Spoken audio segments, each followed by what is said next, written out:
from verses 9 to 25. Ang pag-uusapan natin dito, sharing in the ministry of the Lord. Lahat tayo gusto nating maging bahagi, maging katuwang, maging part ng iglesia sa mga ministry na tinawag sa atin ng Panginoon. But how is it really for us to share and take part in the ministry of the Lord? Marami tayong ministry sa simbahan, no? But then, although the calling of the Lord is for all of us to be part of this ministry of the Lord, but it is so important for us to understand ano ba yung mga bagay na dapat ayusin muna ng Panginoon sa ating buhay para tayo po ay makapaglingkod sa Kanya dito sa katawan ni Kristo, dito sa ating pong iglesia. So buksan po natin ang ating Biblia sa Acts chapter 8 verses 9 to 25. And let us hear again this word of the Lord as I shared it also last Friday. And I hope and I pray that the Lord will speak unto us through this message. And that the Lord will mold our hearts and our minds so that we can be part of the ministry here in Amman, Jordan. Okay, verses 9 to 25. Are you there? Yes. Okay. Amen. Amen. So here it says there, now for some time a man named Simon had practiced sorcery in the city and amazed all the people of Samaria. He boasted that he was someone great. And all the people, both high and low, gave him their attention and exclaimed, "This man is the divine power known as the great power." They followed him because he had amazed them for a long time with his magic. But when they believed Philip as he preached the good news of the kingdom of God and the name of Jesus Christ, they were baptized, both men and women. Simon himself believed and was baptized. And he followed Philip everywhere, astonished by the great signs and miracles he saw. When the apostles in Jerusalem heard that Samaria had accepted the word of God, they sent Peter and John to them. When they arrived, they prayed for them and that they might receive the Holy Spirit, because the Holy Spirit had not yet come upon any of them. They had simply been baptized into the name of the Lord Jesus. Then Peter and John placed their hands on them and they received the Holy Spirit. When Simon saw that the Spirit was given at the laying of the apostles' hand, he offered them money and said, "Give me also this ability, so that everyone on whom I lay my hands may receive the Holy Spirit." Peter answered, "May your money perish with you, because you thought you could buy the gift of God with money. You have no part or share in this ministry, because your heart is not right before God. Repent of this wickedness and pray to the Lord. Perhaps He will forgive you for having such a thought in your heart. For I see that you are full of bitterness and captive to sin." Then Simon answered, "Pray to the Lord for me, so that nothing they have said may happen to me." So when they had testified and proclaimed the word of the Lord, Peter and John returned to Jerusalem, preaching the gospel in many Samaritan villages. So praise be to the Lord for His words this afternoon. Tayo po'y manalangin na muli sa ating Panginoon. Diyos na dakila tapat, kami po'y lumalapit sa pangalan ni Jesus. At itinataas namin ang sandaling ito, Lord God, na mangusap ka po sa bawat isa sa amin, dulot ng iyong salita, O Lord God, na nagsisilbing kalakasan at buhay ng bawat isa. Pagpalain mo po kami muli sa hapon na ito, at patuloy ka namin tinadakila, sinasamba, at ikaw lamang po, Panginoon, ang siyang maitaas, maluwalhati, O Lord God, sa sandaling ito. Patuloy ka namin pinasalamatan. Ito pong aming dalangin sa tanging pangalan po ni Jesus. Amen. Okay, so alam natin mga kapatid, itong iglesia natin, we always say that the church is the body of the Lord, ang katawan ni Kristo Jesus. At dito sa katawan ng ating Panginoon, mga kapatid, bawat isa sa atin ay mayroong specific role at ministry to perform in the church. Kung alam natin, ito po yung church natin, at party po tayo ng katawan ni Kristo dito po sa Amman, Jordan. At sinasabi nito, bawat isa sa atin ay kabahagi o bahagi ng katawan ni Kristo. At dahil bahagi po tayo ng katawan ng Panginoon, bawat isa sa atin ay mayroong specific role, may gaganapin at gagampanan dito sa katawan ng ating Panginoon. All of us have function to do, and it is important for us to be part of the work and the ministry we are called to serve the Lord, so that the body of Christ will be built up or edified. Gusto natin mga kapatid na lumago, umunlad ang katawan ni Kristo, ang iglesia na ito dito po sa Amman. At napaka-importante mga kapatid upang lumago at maging ganap ang iglesia ng Panginoon dito. Napaka-importante po that we need to be involved. Maging part tayo nitong gawain ng Panginoon dito kung paano po ito binuksan ng ating Panginoon. And we need to be part of this work that we are called to serve God so that this church will continue to grow. No? Ibig sabihin, para gusto nating lumago yung iglesyang ito ay bawat isa sa atin na katawan at bahagi itong iglesia na ito ay we are able to commit ourselves to the work of the Lord. Now, although we are called to serve, mga kapatid, although tinawag po ang bawat isa sa atin upang maging bahagi ng katawan ni Kristo dito sa iglesia natin, but then there are certain things that is required. Although gusto natin bawat isa maging parte ng gawain ng Panginoon dito po sa ating iglesia, pero meron pong mga bagay na dapat pong ayusin, may bagay na mga dapat pong gawin upang maging kabahagi tayo ng gawain ng Panginoon, mga kapatid. There are necessary things that need to be considered and certain guidelines to be served. Meron pong mga bagay na dapat po nating ganapin, may mga guidelines na dapat sundin upang tayo po ay maging bahagi ng gawain ng ating Panginoon. Ano pa? Kailangan natin ng mga training. O hindi lang po magkaroon tayo ng kaalaman kung ano ba yung ministry na gusto nating ganapin, maging bahagi, but then kailangan din natin na matrain. O kaya nga hindi basta-basta na magiging part ka ng isang ministry sa simbahan na hindi ka na-train, na hindi ka na-educate. Kaya nga napakaganda na bago tayo tumayo, alam natin yung gagawin natin, we are able to train ourselves so that we are able to be educated sa mga bagay na dapat natin malaman kung tayo po ay magiging part ng isang ministry sa Iglesia ng Panginoon. Hindi lamang po yun. Kailangan natin yung training, kailangan natin education, kailangan natin ng mga guidelines. Kasi kung wala tayong guidelines, walang gagabay sa atin kung paano tayo tutupad sa isang gawain ng ating Panginoon. Kaya kung makikita natin, yung mga guidelines na yan ang nag-i-enlighten sa atin how to function in the ministry and as we serve the Lord. Kaya kung makikita natin, for example, in the praise and worship, bakit tayo may sinusunod na guidelines? Kasi yun yung nagiging gabay sa atin kung paano tayo magsaserve in this ministry of the praise and worship. Maaaring sa tambourine, meron din kayong mga guidelines na dapat ito ang sinusunod natin. It means to say, for you to be part of any ministry, hindi tayo basta-basta po na magiging, sabi nga natin, although we have the desire to be part of the ministry, pero hindi kaagad na tatayo tayo because there are a lot of things that we need to prepare ourselves first. I know that you have the desire to be used, no? But then, although we have that desire, our desire is not enough. Hindi dahil meron po tayong desire na magamit ng Panginoon. But then there are a lot of things that we need to consider first before we can able to be involved in the work of the Lord. Yun nga, yung matrain muna tayo, ma-educate, kailangan ma-brief muna tayo sa mga guidelines at mga bagay na patungkol po sa ating buhay at sa ministry na ating pong gustong ganapin. Although guidelines, but then ito po, kahit meron tayong guidelines, meron tayong mga preparations, meron tayong mga trainings, no? At mga iba't ibang mga bagay.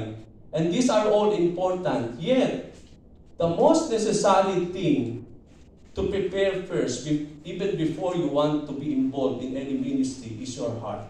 Kasi yun po ang pinakailangan na i-prepare muna natin. Kung talagang gusto natin na talagang maglingkod sa Panginoon at maging part ng Iglesia ng Panginoon sa pagsisilbi sa Kanya, yes, napakaganda na ma-train, ma-educate, malaman mo yung lahat ng mga bagay patungkol sa ministry, meron kayong guideline. But then the most important thing when it comes to the Lord, when you are serving God, is not about the outward thing, but God is always looking unto the purity and the sincerity of our hearts. Sa ating pong paglilingkod sa Panginoon, hindi niya tinitingnan kung ano yung ginagawa natin, but how we are doing it with all our heart. So, yung lahat ng ginagawa natin dito ay nanggagaling sa kalinisan ng ating mga puso. If our heart are really pure, if our heart is really sincere in what we are doing for the Lord. Kaya kapag kami tumatayo dito, mga kapatid, we see to it na walang magiging hadlang sa amin upang kami po ay maging somehow that we will not be worthy of all the things. Na wala, titingnan natin na walang makakapag-defile sa atin sa paglilingkod sa Panginoon kapag tayo po'y nagsilbi dito sa Panginoon. Come to think of this, hindi po napakadali, mga kapatid, na tumayo dito sa harapan. When you stand here, people are always looking unto you. No? And they are able to see your life. Maaring kakilala niya tayo or somehow they have all the knowledge concerning our lives. But the most important thing is that not only are people are seeing you standing here, pero napaka-importante mga kapatid, it is how the Lord is seeing us.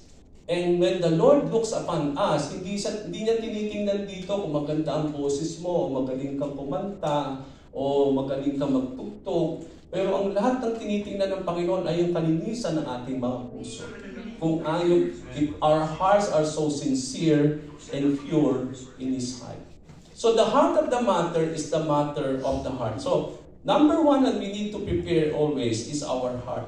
Now, before we proceed, ano ba yung mga bagay na dapat nating alamin para po malaman natin paano ba ako mag-uumpisa sa paglilingkod sa Panginoon? How can I be part of the ministry in the church? Before we go that, titingnan na muna natin ano ba yung context itong binasa natin about this Simon the sorcerer and how he was able to believe in the Lord and was also baptized. Okay? Now, before that, nakita natin dito mga kapatid, the context of our passage, nagkaroon po ng malaking persecution noong mga panahon na yon.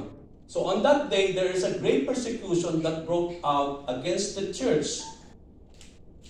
And all except the apostles were scattered throughout Judea and Samaria.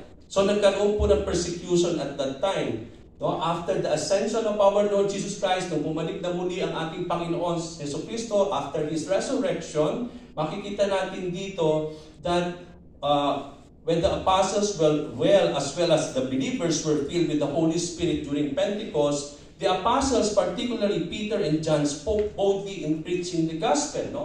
Nung sila po ay nakita nila ang ating Panginoon when He ascended back into heaven, we come to see, mga kapatid, that in the upper room, in the book of Acts, when the Holy Spirit fall upon them, na sila po ay na-filled ng banal na Espiritu. And after that, nakita natin, nandun yung boldness ni Peter, ng mga apostles, for them to speak and to preach the word of the Lord. Hindi lang po, they have the boldness to speak the word of the Lord, but then nakita natin, they are able to perform miraculous signs and wonders in those times. No, naging kabahagi sila sa gawain ng ating Panginoon nung ang Panginoon ay pumalik sa langit na muli. Nakita natin, in-empower sila ng Panginoon with the Holy Spirit. They have now the boldness to speak of the word of the Lord. They perform a lot of miraculous signs and wonders in the midst of the people. Hindi lang po sila yung nakakapagpagaling ng mga may sakit, nakakapagpalayas din sila na may mga masasamang espiritu sa mga panahon na yon. At yung mga tao po, they are all healed. So, many heard, nung ginagawa ito ng mga apostles in those times, many heard the message of the gospel and saw the signs and wonders that they made, because of that, many believed. Nakita nila, narinig nila ang mensahe, narinig nila ang ebanghelyo sa pamamagitan ng mga apostoles at that time. Because of the wonders and signs na nakita nila, ang sabi po sa Bible, many believed. More and more. No, marami pa po ang naniwala, mga babae, mga lalaki, and they believe in the Lord and were added to their number. Now, we are all rejoicing about what had happened. But then, because of these things also, nakita natin na ito ang nagdulot ng persecution sa simbahan in those times. When the religious leaders became furious and jealous that they arrested the apostles and put them in jail, there is a great persecution broke out against the church at Jerusalem. Dahil nainggit ang mga religious leaders na unti-unti ang mga tao ay nagpupunta na sa mga apostles, no? At unti-unti dumadami ang kanilang mga bilang at nakikita rin nila kung paano namamangha ang mga tao sa mga ginagawa ng Diyos sa pamagitan ng mga apostles in those days. Kaya they became so furious about these apostles. They become furious of these believers na unti-unti nilang persecute, na unti-unti nilang dinadakip ito at idinadala po sa piitan. Okay? Now here comes Saul. Di ba alam natin, bago si Paul naging apostles ni Lord, isa siya sa Pariseo na siyang tumutugis sa mga Kristiyano in those times. Kaya nung na-born again si Paul at that time, na natatakot yung mga apostles is because they cannot believe that he is now a believer. It's because in those days, siya isa sa mga persecutor ng simbahan in those times. No? Tinutugis niya yung mga Kristiyano at kapag nagbabahay-bahay siya at kapag nakakita siya ng mga mananampalataya, sila hinuhuli at inilalagay sa piitan. Sabi po dito sa ating Acts chapter 8 verse 3, but Saul began to destroy the church, going from house to house. Come to think of this, no? Nagbabahay-bahay ang mga religious leaders in those days. And then, sabi doon, they dragged off men and women and they put them into prison. Kaya, nakita natin dito, there is a great persecution of the church that caused all to flee away and all were scattered throughout Judea and Samaria. Dahil nagkaroon ng persecution, na matinding persecution sa Jerusalem, ang ginawa ng mga mananampalataya, except the apostles, yung mga apostles, they remained in Jerusalem, pero yung early believers, yung mga mananampalataya, they scattered themselves into different places. Yung iba't iba nagpunta sa Judea, yung iba nagpunta sa Samaria. No? It's because there is a great persecution happening in Jerusalem in those times. But in spite of this, alam natin mga kapatid, God is a God of purposes. No, may mga sandali sa ating buhay that even though dumadanas tayo ng mga pagsubok, mga kahirapan sa ating buhay, but we believe that God has a wonderful purposes for them. Hindi natin makiisip, ano ba ang layunin nitong persecution? Bakit hinayaan ni Lord na ma-persecute ang kanyang mga mananampalataya in those days? Yung ba ay para pahirapan lang sila? But then we know that God has a wonderful purpose why He allowed persecution in those days. Gagamitin niya yung persecution for the glory of His name. Para lalo pang lumaganap ang ebanghelyo ng ating Panginoon. Come to think kung ang mga mananampalataya ay magpo-contain lang sa Jerusalem. But if they will not go out from Jerusalem, how do you think the gospel will reach different parts of the world? Isn't it, sabi nga ng Panginoon, you will be my witnesses. From where? Jerusalem, in Judea, in Samaria, and into the different parts of the earth. Now, God will fulfill that. Kasi noong mga panahon na yon, the gospel is only in Jerusalem. But God used the persecution para yung mga mananampalataya ay they be able to be scattered into different places, especially in Judea and Samaria. And what is so good is that, sabi dito, the Lord used the persecution for His glory and for His gospel to be preached. Bakit? Anong ginawa ni Lord? Ang sabi dito, those who had been scattered preached the word whenever they went. Ganun ang mga mananampalataya in those days. No? Nung sila ay i-scatter ni Lord sa iba't ibang mga lugar dahil meron pong matinding persecution sa Jerusalem, ang ginawa nitong mga mananampalataya na ito, kung saan sila nagpunta, dinala nila ang ebanghelyo at doon nila ipinahayag ang ebanghelyo ng ating Panginoon. And that is why God used the persecution for the gospel to reach different places through the lives of those believers who had been scattered by the Lord in different places, especially in Judea and Samaria. It means to say in our lives, na kung titignan natin, ginamit ni Lord yung blessing ng persecution for the glory of His name, for the goodness, upang kumalat ang ebanghelyo ng Panginoon in those times. Kaya yung sinasabi dito sa buhay natin, mga kapatid, what does this teaches us? It teaches us, mga kapatid, when we talk about here, kung makikita natin dito, ginamit ng Panginoon ang persecution as a blessing so that the gospel will be preached. Dahil nung mga panahon na yun, when the people scattered into different places, daladali nila ang ebanghelyo ng Panginoon at ibinahagi nila yon sa mga lugar kung saan sila nandoon. Now, kung titingnan natin ang bawat isa sa atin, ano ba bakit ang Pilipino kinalat ng Panginoon sa iba't ibang parte ng mundo? Meron dito sa Jordan, meron sa UAE, meron sa Saudi, meron sa Canada, meron sa Amerika. But what do you think? Bakit kaya tayo kinalat ng Panginoon? Lalo tigit sa lahat, at karamihan sa mga OFW ngayon ay mga Kristiyano, mga mananampalataya. Ano kaya ang dahilan? Dahil lang sa trabaho? Sekundary lang po mga kapatid ang dahilan bakit tayo nandito. Well, the first and foremost why the Lord has put us here, especially we are believers and followers of the Lord, is that God has sent us here where we are today so that we are able to bring the gospel to the place where we are. At ito yung nakita natin doon sa Book of Acts, kung paano kumalat ang Ebanghelyo in those times. God used the early believers and He used the persecution for them to be scattered. Now in our lives, although wala tayong persecution today, but then hinayaan ng Panginoon, although mahirap na lisanin ang Pilipinas, lisanin ang ating mga pamilya. But I believe more than your work, where you want to work, is that God has sent us here because He wants us to be used so that we are able to bring the gospel where the Lord has put us into. Kaya kung makikita natin itong verse natin na ito, those who had been scattered preached the word wherever they went. Now, first, anong tinuturo nito? It teaches us that no matter the circumstances we face as we serve the Lord, God can turn it for good and for the glory of His name. Ibig sabihin, kahit anong ba ang circumstances na ating dinadanas, mga kapatid, ito ay pwedeng gawin ng Panginoon para kabutihan sa bawat isa. It means to say, in those times, hindi maganda magkaroon ng persecution in those days. Kung ikaw ang kasama ka sa mga mananampalataya in those times, you are always in danger being put into jail. Kaya nagtatago ang mga mananampalataya in those times. Today, we are so free. Walang tumutuki sa atin.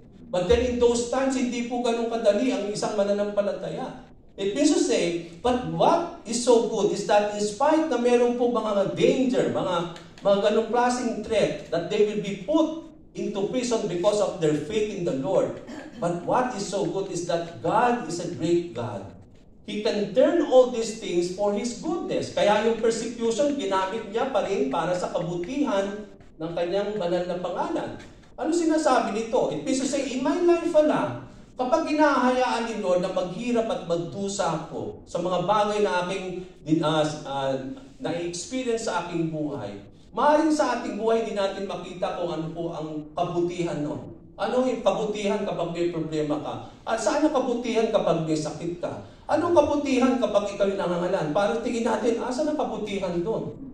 But then if you try to put that, why God still allow us to go to those different circumstances of our lives? Because God has a wonderful purpose of it.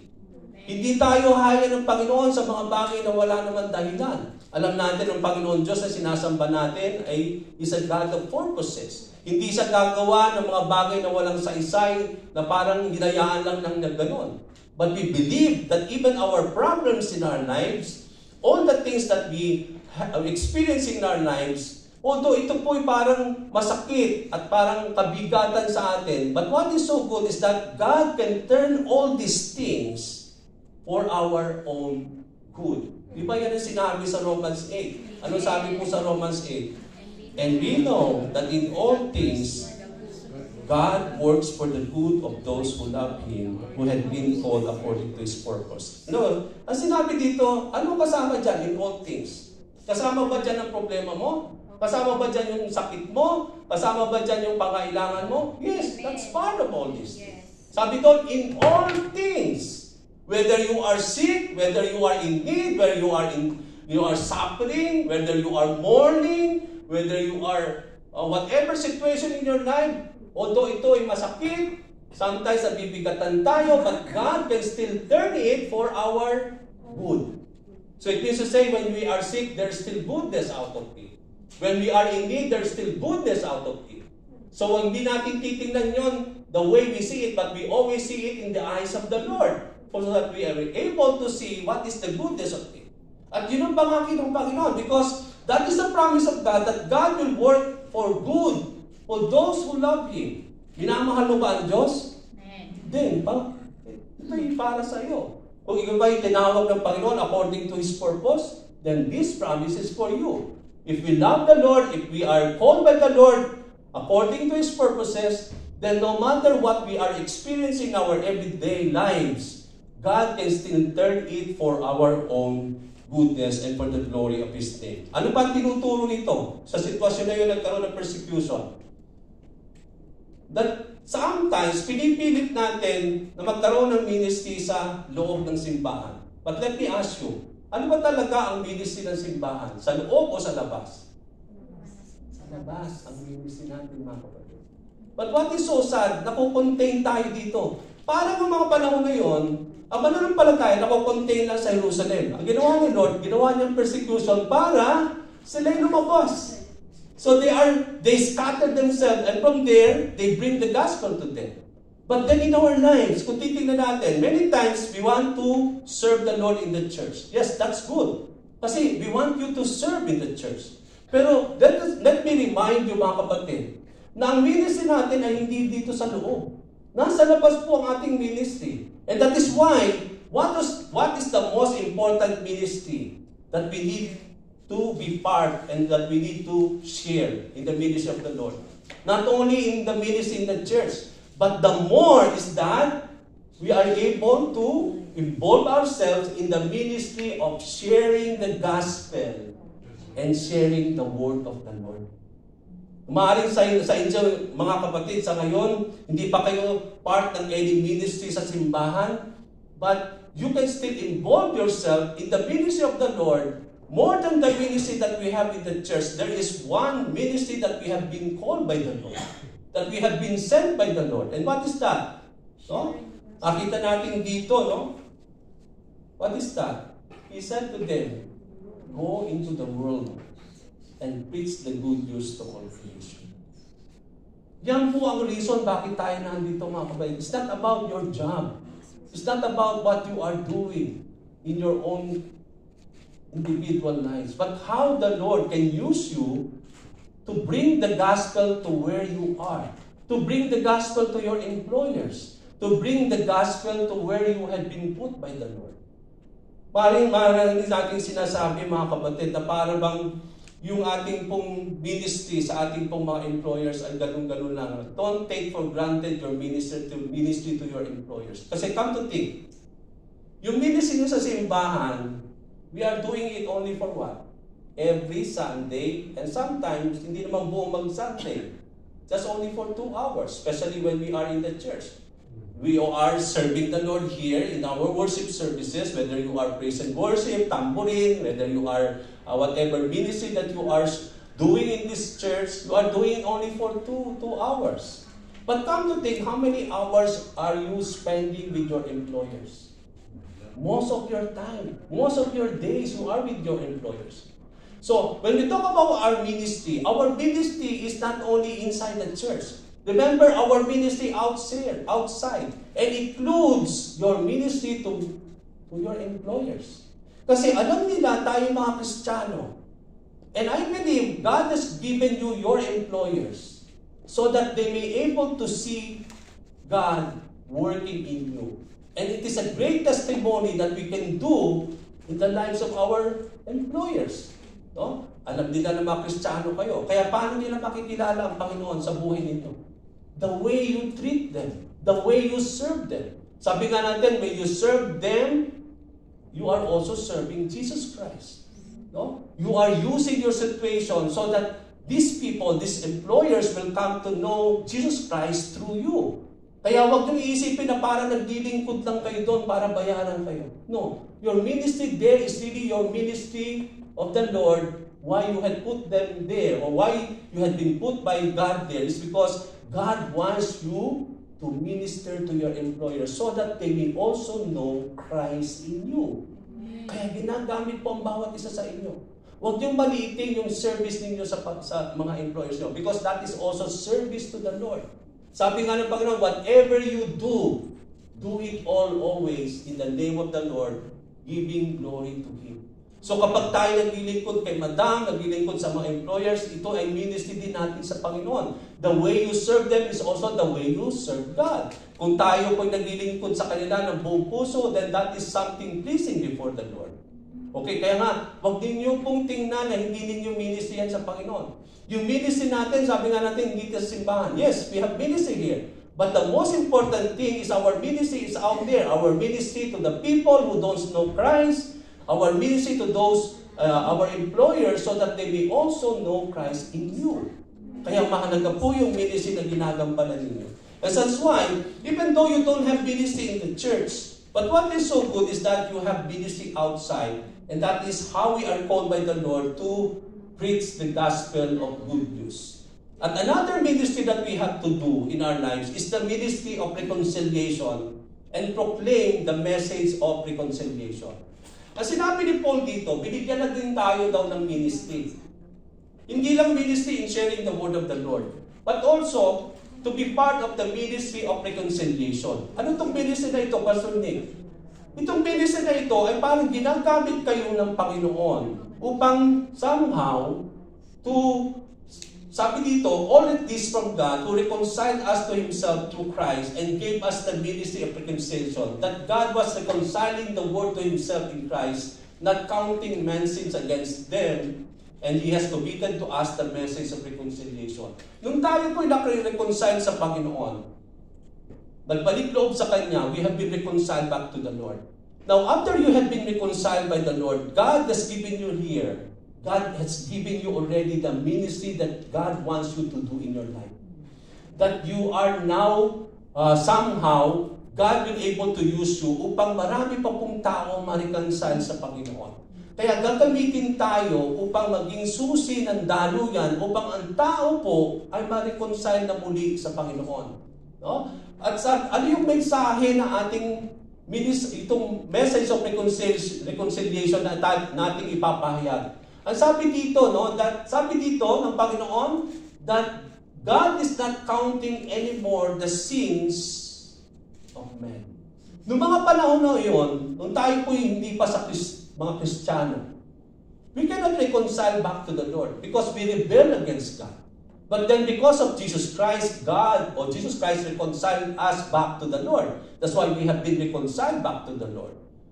But then, sabi nga natin, itong mga tao ito na hindi pa nakakakilala sa Panginoon, how they be able to be reconciled back to the Lord? Then through us. When we preach the gospel, when we proclaim the message of reconciliation, how we are able to share to them na kailangan natin magbalik loob sa Panginoon. In those times, it is not an easy thing to be reconciled because God will count always your sin. But then, yung kasalanan na yan ay tinubos na ni Lord. Ipinako na yan sa krus ng ating Panginoon. So God is not counting anymore the sin of people for them to be reconciled. There's already a way for them to be reconciled. Dati walang way for them to be reconciled. But through Jesus Christ, people can now reconcile back to the Lord. So ang effort, hindi tayo ang nag-effort. Ang Panginoon ang nag-effort so that people can be reconciled back to us or to Him. That's why gagamitin tayo ng Panginoon, those who have been reconciled back to the Lord, upang ang tao po, tayong gagamitin ng Panginoon upang sa ating pagpapahayag ng Ebanghelyo, they may also be reconciled back to the Lord. Because God is not counting anymore the sins of man. Because sins will always hinder them to be reconciled. But then, Jesus Christ had dealt it once and for all when He died on the cross for these people. Now, the Lord is using all over the world, Christians all over the world, to preach the good news and to share the gospel of Christ. Now, in sharing the gospel, we are willing to be persecuted so that we are able to share in another ministry. Dalawa na yung ministry natin nakita. Ministry of sharing the gospel, ministry of having the ministry of reconciliation. There's another ministry that you can be part of. And what is that? Ministry of taking part in the suffering of Christ. Isn't it, sabi ni Lord, ay isa sa mga panalangin ni Paul, that I may have fellowship in the suffering of the Lord. Now, in our lives, one of the calling of the Lord in our lives is that we have also, or God has called us also to suffer in this day. Kaya nga sabi ni Lord, blessed are you when people persecute you because of me. When people revile you because of me. So expect, mga kapatid, that when we follow the Lord, people will don't like us. They will persecute us. They will revile us because they see na tayo po ay hindi kagaya nila. But then, as we continue to walk into the Lord, mga kapatid, when we are being reviled, when we are suffering for the Lord, kapag tayo na-persecute because of Jesus Christ, sabi doon, rejoice. Nung sinabi ni Paul, again, I said rejoice. Come to think, nasa piitan siya nung sinusulat niya yun at binabanggit niya yung rejoice. That because of his commitment to the Lord, to share the gospel to the Gentile believers, so the Gentile nations, lagi siyang napupunta sa piitan. But nandun yung kagalakan niya lagi. It's because, ano yung kaligayahan niya? Because he was able to share. He was able to have that fellowship of suffering for the Lord.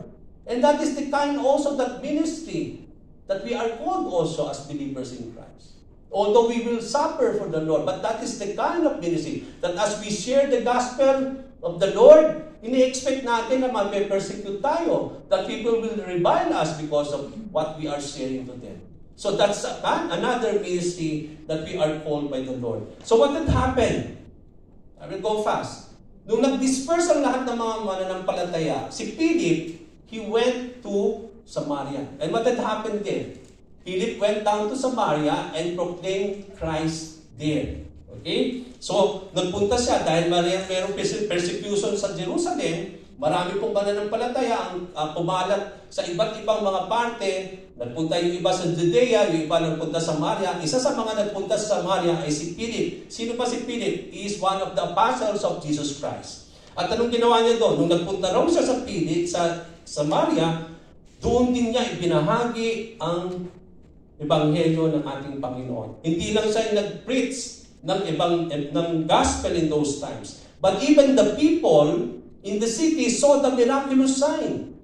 Come to think of this, that bakit lagi nandun yung signs and wonders whenever the time that the apostles will preach the gospel of the Lord? It's because God is working in them. Sabi ng Panginoon, when you go into the world and make disciples of all nations, baptizing them in the name of the Father, of the Son, and of the Holy Spirit, and teaching them to obey my commandments. Ano sabi ng Panginoon? And I will be with you to all till the end of the day. God is working in us. When we are sharing the gospel, there will be signs and wonders accompanying us when we share the gospel to the people. At yun ang nangyayari. Nung mga panahon na yun, whenever they preach the gospel, there is always miraculous signs and wonders that the apostles were performing because God or Jesus Christ is working with them. No? He is confirming the words to the signs and wonders. Ano nangyari? Nung nakarinig ng ebanghelyo ang mga tao sa Samaria at nagkaroon ng miraculous signs, anong sabi doon? Many sick people were healed, including cripples and paralytics, and those tormented by evil spirits were delivered. And what had happened? There was great joy in that city because of one man who preached the gospel. Come to think of this, one man, and then many people will able to see Jesus Christ. It means to say in our lives, we can also become Philip. Bawat isa sa atin pwede rin magamit ng Panginoon upang lumaganap ang ebanghelyo sa buhay ng mga tao hindi nakakilala.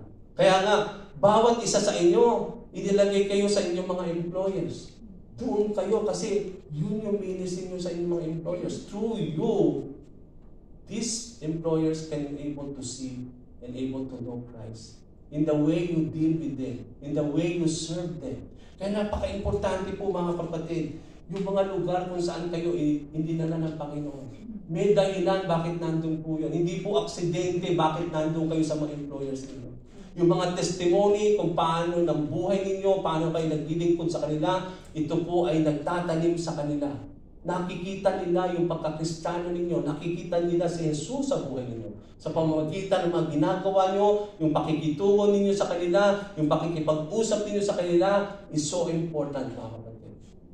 It really proves that you are disciples of the Lord. Kaya napakagandang ministry po yung ginagampanan ninyo. So what had happened? Okay? Nung nakakilala maraming tao sa Samaria, anong nangyari? They believed and they were baptized. Okay, nung nakarinig sila ng Ebanghelyo ng Panginoon, nakita nila yung miraculous signs, many people were believe in the Lord and they were all baptized, no? When they believed Philip as he preached the good news of the kingdom of God and the name of Jesus Christ, they were baptized, both men and women. And one of the things, nung maraming mga tao ang naniwala at sumampalataya, and here comes our character in our story. This includes what? Simon the sorcerer. Okay, sino ba ito si Simon sorcerer? Ito sa ating passage. Siya po yung nagpe-perform ng mga magic in those times. Okay? So, people consider him something great. No? Simon was a sorcerer who was practicing magic and he boasted of himself as someone great. The people followed him and were amazed. No? Na-amazed din sila dito sa tao ito because he can perform a lot of things also during those days. Okay? Now, when he saw that many people, nung nakita niya maraming tao pumupunta kay Philip ngayon, and they believe and were baptized, anong ginawa nitong tao ito? Simon also believed and was baptized.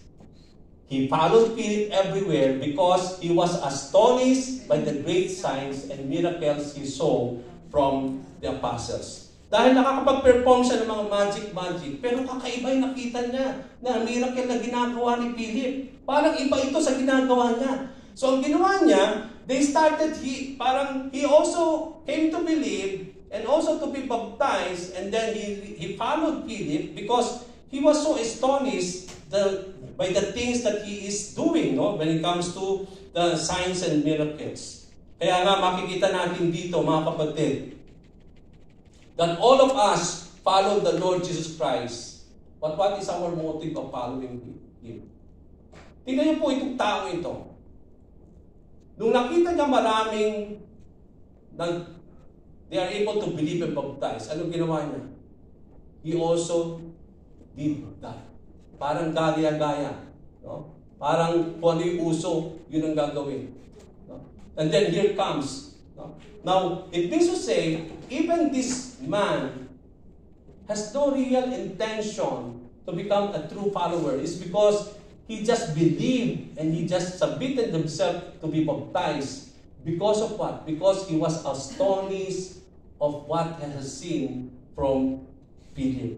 Now, in our lives, no, makikita natin dito, it means to say na kahit pala isang tao na believe, na isang tao po ay nagbaptize, hindi ibig sabihin na niwala ka at nabautismohan ka, tama na yung motibo mo. Kasi itong tao ito, naniwala rin siya, nagbaptize siya, pero yung kanyang motibo, hindi talaga yun ang motibo. Bakit niya sinusundan si Philip? Now, reflect that question in your life today. You all believe and some of you are already baptized. Pero the bottom line here, tanongin mo sarili mo, ano bang intention ko why I believe? Ano bang intention why I have been baptized?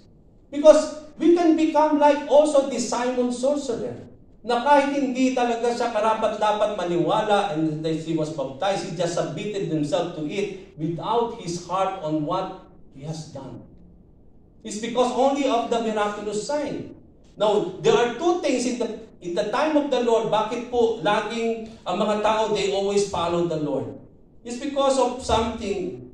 No? They always see. Many times we saw the signs from the Lord to believe even before we do things.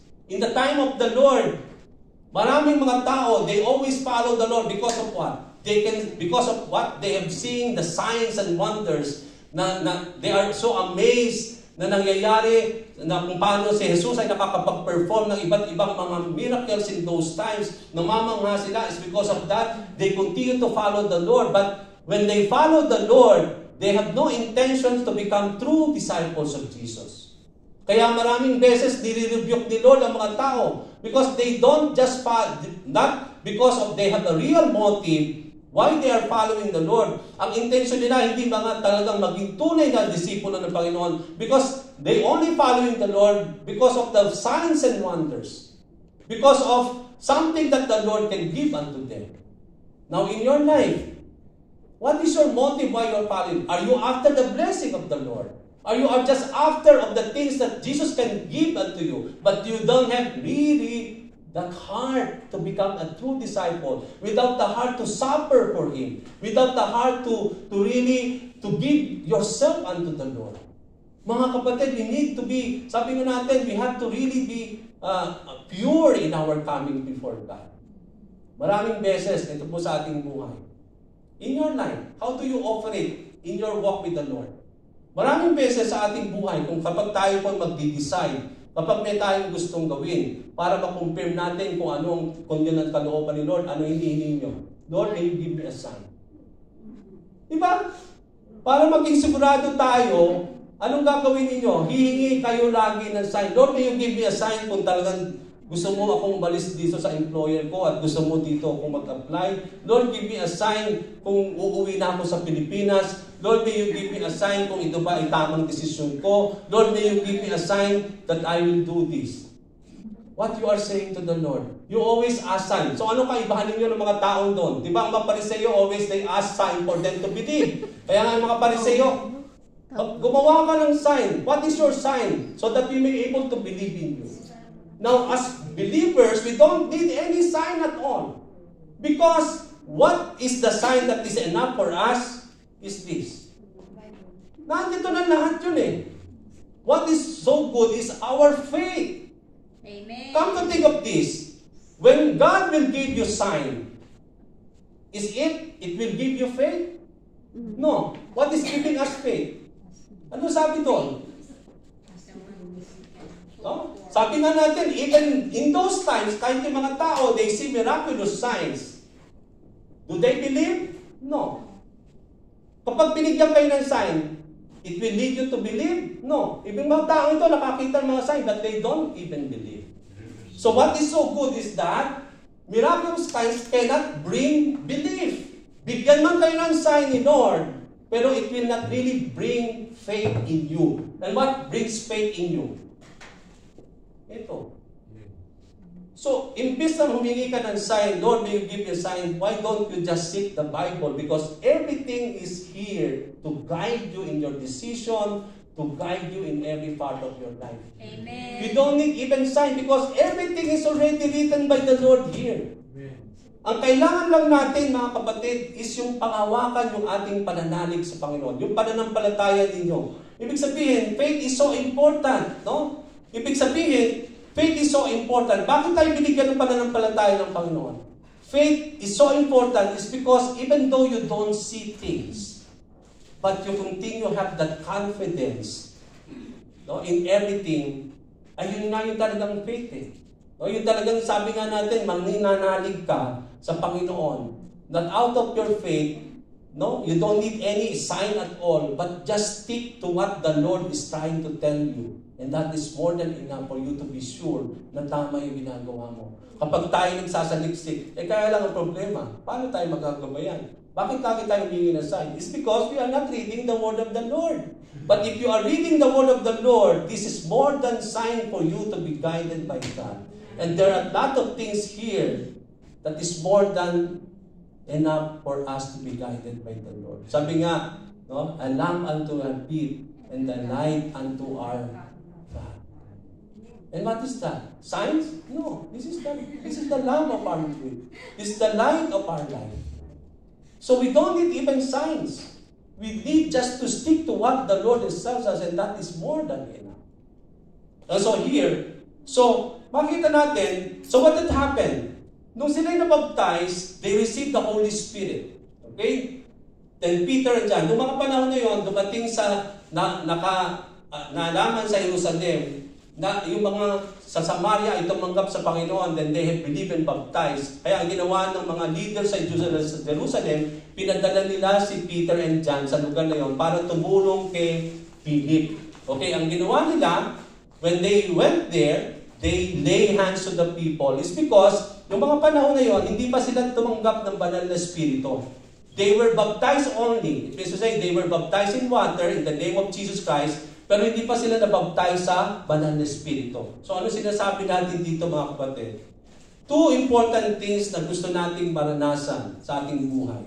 If you want to share in the ministry of the Lord, is that we need first to be baptized in the water, and also we need the baptism of the Holy Spirit. Ano bang ibig sabihin nito? Alam na natin yung water baptism, no?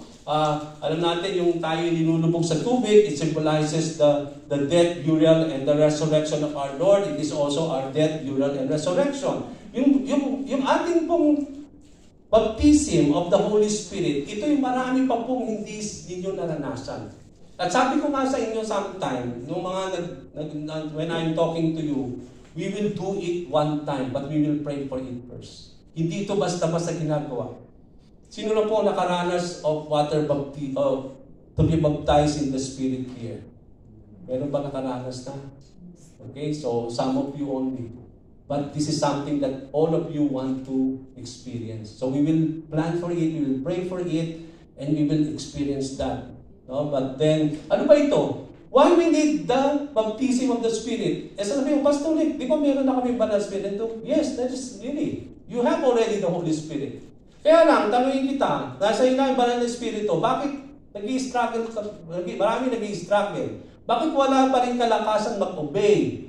Bakit parang hindi pa rin tama ang pamumuhay? Although nandun ang banal na Espiritu sa kanila.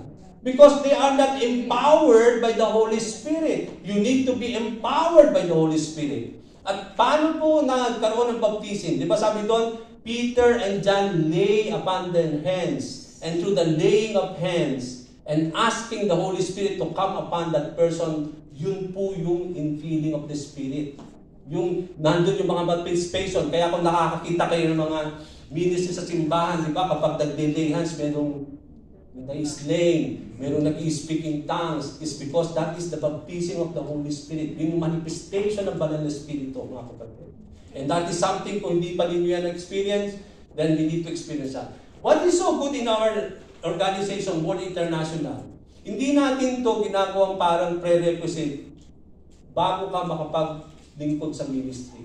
May mga church na bago ka maging part ng ministry, kailangan mo nang mabaptize ka muna ng water and you have come to Holy Spirit baptism. But in our lives, we don't just require it.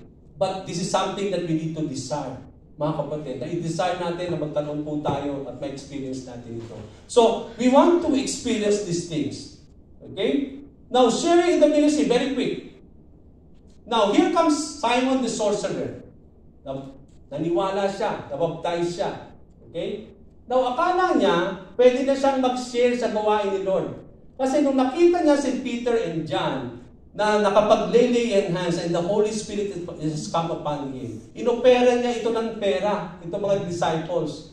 Okay, para bigyan mo rin ako ng kapanin. Akala niya, nabibili yung ministry na yon for you to be part. Okay? Kaya nga dito, how do we share in the ministry of the Lord? Okay, how do we share in the ministry of the Lord? Now, sabi dito, ang sabi nung sabi ni Simon kay Peter, okay, that he is trying to bribe, no, so that Peter will able to give that gift to him also. Pero sabi ni Peter sa kanya, you have no part in this ministry because what? What is the reason? Your heart is not right before God. Sabi ko nga kanina, although meron kayong desire magkamit ng Panginoon sa ministry, pero kung ang heart natin ay hindi tama sa Panginoon, yun po yung sign na kailangan ayusin mo na yung puso. You cannot serve without your heart that is right before God. Because in everything that we do in serving the Lord, God is not looking kung yung ginagawa mo, kundi kung paano mo ginagawa yon nang may kalinisan sa iyong puso. Na wala pong nagiging hadlang sa puso natin. So, the first and foremost thing that we need to prepare ourselves, mga kapatid, is that, sabi doon, heart is not right before the Lord. Kailangan ayusin muna ang puso natin. If you want to take part in the ministry of the Lord, whatever ministry that God is calling you, make your heart right before the Lord. Okay? Your heart is not right. Unang-una na nagiging hadlang sa ating paglilingkod sa Panginoon, if we want to be part of the work of the Lord, is that yung heart ay hindi po tama sa Panginoon. And come to think of this, hindi po namin kayo ilalagay dito sa iglesia o tumayo dito kapag ang puso natin po ay hindi tama sa Panginoon. Because we are just putting you into this grace. Because we believe na yung gaganapin natin dito, mga kapatid, will not be pleasing to the Lord because our heart is not right before God. So we see to it, kapag kami tumatayo dito, mga kapatid, we see to it that there is nothing that can defile us in the things that we do for the Lord. Kaya, when the praise and worship come here, hindi po madali yun. Because nakasalalay sa kanila yung takbo ng ating pong service. Come to think, kapag ang praise and worship hindi nag-prepare, come to think kung may kakarga-karga ang bawat isa ng puso nila, do you think we will have a blessed worship? No. Because God will not move in our midst. If we have individually, if we have something in our hearts that will defile us in the presence of the Lord, then we will not expect the presence of God in our lives. So, heart is so important if we want to be involved with the ministry. Ano sinabi ni Lord? Bakit heart is so important? Bakit hindi sa galing mo, hindi dahil sa magaling ka o gifted ka or anything? Ano sinabi dito? Nung namimili ang susunod na hari, ang Panginoon, papalit kay Samuel, no? Nakita niya yung mga anak ni Jesse, matitipuno, matataas, makikisip, tamang-tamang hari. Ano sabi ng Panginoon? Hindi yan ang tinawag, hindi sila ang tinawag, pinili ko. Meron pa bang iba? Meron isa, binatilyo, si David, just a mere small boy. And then God says, yes, because God looks unto the heart. Not on the skills, not on anything else. So, hindi tinitingnan niya yung kung magaling ka or anything. Okay? But God is always looking unto the heart if you want to serve the Lord. Bakit heart lagi? Because in the heart comes what? This. Murder, adultery, sexual immorality, theft, false testimony, slander. Out of that heart comes all these things. Kaya nga napakaganda kapag tayo naglilingkod sa Panginoon, malinis talaga ang puso. There's nothing that should defile us when we serve the Lord. Kaya, if you have the desire to serve the Lord, okay, pag-pray mo muna. Talagang, tingnan nyo muna yung puso niyo. Kayo nakakaalam ng mga puso ninyo. If you see that your heart is right before God, we are more than okay for you to be trained. For you to be part of the ministry of the Lord. But if this is not something that yung right, hindi pa heart, yung heart natin sa Panginoon, then pray for it that God will really mold our hearts so that in due time, makapaglingkod din tayo. Dahil gusto ng Panginoon, wag lang tayo umupo dyan. Gusto ng Panginoon magamit ang bawat isa sa inyo. Kaya paano kayo gagamitin ni Lord kung ang puso natin talaga hindi pa rin tama? Kaya isabit natin ang puso sa Panginoon para mabago po tayo at magamit tayo ng Panginoon. So what is something also na sometimes naghihinder sa atin, yung our heart is not right. Yung pangalawa, you need to repent and you have to forgive. Ang sabi ni Peter kay Simon, not only your heart is not right so that you cannot share in this ministry. Also, ang sabi ni Peter, repent of this wickedness and pray to the Lord. Perhaps He will forgive you for having such a thought in your heart. Many times, prayer of repentance and forgiveness are so necessary. In our lives, repentance is not a one-time event. It is a continuous thing na kailangan natin gawin sa buhay natin, mga kapatid. Because from time to time, we sin against the Lord. So repentance here is not only being sorry for sa nagawa ninyo, but as you are so sorry of all the things that we had done, dapat nababago, nabobold yung ating isipan, yung ating puso. Kaya yung mga bagay na nirepent mo na, hindi na bumabalik. Hindi nawawala na. Kasi nirepent mo na yung sarili mo doon. Hindi dahil nag-repent ka, tapos babalik ka na naman doon. That is not true repentance, mga kapatid. True repentance in the sight of the Lord, yung talagang babalik ka sa yung para bang iiwanan mo yung buhay mong makasalanan at magbabalik loob ka sa Panginoon. Yun ang true repentance. It is confirmed by our lives. Hindi dahil nag-repent ka, you are so sorry of your sin, pero after you have repented before the Lord, araw-araw ka na naman nagkakasala. That's not true repentance. So, in our lives, we have to experience true repentance. What else? Forgiveness. Sabi nga ng Panginoon, forgive Because if you don't forgive, then your Father will not also forgive you. What is something here? It's because in our hearts, there are a lot of things that hinders in our lives, no? In our life, there are a lot of evil thoughts, sabi nga natin, in our hearts, no? In our lives. And true repentance leads to the forgiveness of the Lord. Kapag tayo nagbalik loob, God will give us forgiveness. Now, in our hearts, napaka-importante po yung forgiveness. Sabi nga ng Panginoon, no? Draw near to God and He will draw near to you. Cleanse your hearts, no? Cleanse your hands and sinners and purify your hearts and you double-minded. So in our hearts, we need to be purified in our hearts. We have to forgive. It means to say, we need the forgiveness of the Lord so that sa ating buhay, wala pong magiging hadlang sa ating pagsilingkod. Kaya nga, the most important thing, mga kapatid, is that when you come here to worship the Lord, ano ginagawa natin? Isn't it we are repenting of our sins? We are asking forgiveness. Kasi hindi tayo makakatayo. Hindi tayo makagawa ng kahit anong ministry dito sa mga kapatid sa loob ng simbahan kung walang true repentance, walang forgiveness from the Lord. Kaya kailangan, because that is the only thing that we need to do so that we not be defiled. Kailangan nating mag-repent, kailangan nating mapatawad ng Panginoon from all the things. But if you are not really committed yourself to it, then we will miss a lot po. Because sin will always hinder us in our service to the Lord. Ano pang problema ni Simon? He is full of bitterness and he is captain of sin. He cannot take part in the ministry. Although he has believed, he was baptized. Kasi akala natin, kapag tayo ay naniwala, kapag tayo na-baptize, ay okay na tayo, we can serve the Lord. But that's the same thing with this man. He believed, he was baptized, pero sabi ni Peter, you can still be part of the ministry of the Lord. Bakit? Because your heart is still not right. You have to repent of your sins. You have to be forgiven of the Lord. Another problem with this man, even though tumanggap siya sa Panginoon, nabaptize siya, he is full of bitterness. And he is still captive of sin. So ano sinasabi dito?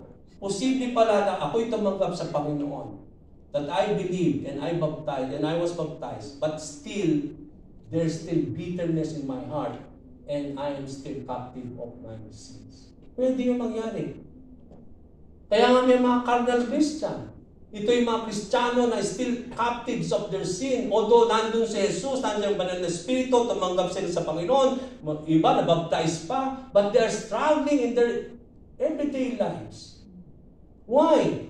It's because they are not really true in the things that they have. Kaya nga tayo, in our lives, if we want to share in the ministry of the Lord, to take part in the ministry of God, we have to release ourselves from the captivity or slavery of sin in our lives. What else? You have to release yourself out of bitterness. Ano bang bitterness, mga kapatid? Yung bitterness is anger and disappointment, being treated unfairly. No? When you are yung tayo nasaktan, no, yung mga dating mga experiences natin. Come to think of this. Dala-dala mo pa yung bitterness mo sa buhay mo. Yung mga panahon hindi ka pa Kristiyano. Kristiyano ka na eh. Iniingat-ingatan mo pa yun. Sometimes yung mga experience natin, nandun pa rin yung bitterness. Hindi mo pa rin i-release yung bitterness na yun sa puso. And bitterness will lead you to unforgiveness. Dahil may ginawa ang tao sa iyo ng mga panahon na yun, hindi mo pa rin siya pinapatawag hanggang ngayon. Kristiyano ka na, nabaptize ka na nananampalataya ka na. So, don't have bitterness in our hearts. So, that is something against the Lord. So, here, bakit kailangan wala tayong bitterness here? I will close soon. Bakit kailangan pag tayo maglilingkod kay Lord, tayo sasamba sa Panginoon, there should no bitterness sa bawat isa sa atin? Why? Ang sabi po sa Hebrews 12:15, see to it that no one falls short of the grace of God and that no bitter roots grows up to cause trouble and defile many. Isa man sa atin may bitterness here, it will cause trouble to the whole church and all of us will be defiled in the sight of the Lord. Why? It's because ikaw ang dahil bitter ka, merong unforgiveness ka, dahil sa pakikitungo mo dati, kaya ngayon ayaw mo nang makipagtungo ng maayos sa mga tao. Kaya yung pakikitungo mo sa kapwa kapatid mo, plastic. Okay, yung talagang madali ka mainis, madali ka magamit. So, ano magiging galit? Ikaw ang magiging susi ng trouble lagi sa simbahan because of your bitterness. At mangyayari nun, sino magdidepile? Yung buong simbahan dahil sa bitterness mo. So, see to it, sabi ni Paul, sabi nung writer ng Hebrew, see to it na walang bitter ang isang man sa atin. That will cause trouble to the whole church, and the whole church will be defiled because of your bitterness. So release yourself. Bitterness in our hearts is not only defiles you, but also it is the root of troubles and defiles many, including believers alike. Okay? So another aspect, sabi nga natin, serving the Lord requires full-heartedness. We cannot serve two masters. Sabi doon, you don't need to be captives of your sin. Kapag sinabing captive ka, slaves ka ng iyong kasalanan. So, ang kasalanan ay master mo rin. Come to think, you have two masters now. Yung kasalanan mo at si Lord. But sabi doon, you cannot serve two masters. How can you serve your sin and your weaknesses at the same time serve the Lord? No, you cannot. You have to give up and decide which master you want to serve. Then you will want to serve Jesus. So, give up your slavery from your sin. Huwag tayo maging captive ng ating pagkaalipin ng ating pagkakasala. Because if we do that, we cannot serve the Lord. We cannot really commit our service to our Master Jesus Christ. So, we have to release ourselves from captivity of sin. Kaya napaka-importante mga batid, no? In our lives, if you want to be part of the gawain dito sa simbahan, feel free. Yes, we encourage you to be part of it. Dahil lahat tayo tinawag ng Panginoon. But to do that is not an easy thing. Because if you have the heart and desire to be used in the ministry of the Lord here, maraming dapat ayusin sa buhay ng bawat isa. Kailangan itama ang puso, kailangan alisin yung mga bagay na sisilbing hadlang sa ating buhay upang walang makipag-defile sa atin sa pag-ilingkod sa Panginoon. And that is so important for us to do. Okay? So, let us pray first. And then after, we will pray for our newcomer, our visitor, Sister Maribel. So let us pray for to close this. Father, maraming salamat po muli sa araw na ito, Lord, sa iyong kabutihan at paano ka nangusap sa bawat isa, Lord God. Thank you, Father, of how you had called us to serve you in this church, to be part of your ministry, Lord. But then, Lord, there are a lot of things that it requires for us to serve you, Lord. It requires our heart to be put right into you, Lord. Nakikita mo ang puso ng bawat isa, Lord, na alam namin, O God, na pagamat tinatawag mo kami maglingkod at mag-serve sa iyo, Lord God, but you know the condition of our hearts, Lord. Father, help us to mold our hearts and transform our lives, O Lord God, and that we are able, O Lord, to release ourselves from bitterness, O Lord, and our captivity from our sins, O Lord God, so that we are able to serve you with our whole heart, O Lord. Kaya mo po, Panginoon, that even as we repent of all our sins, O Lord God, may be able to seek your forgiveness, O God, that we are able to not to be defiled, O Lord, in our coming before you, Father. Maraming salamat po muli sa hapon na ito, Lord God, at patuloy ka namin pinupuri, pinasasalamatan, Ama, binabalik sa iyo lahat ng pagpuri, pasasalamat, and then ito pong aming dalangin sa pangalan ni Jesus. Amen. So, pwede natin pag-pray po sandali si Sister Maribel. Can I ask her to please come? So that we can pray for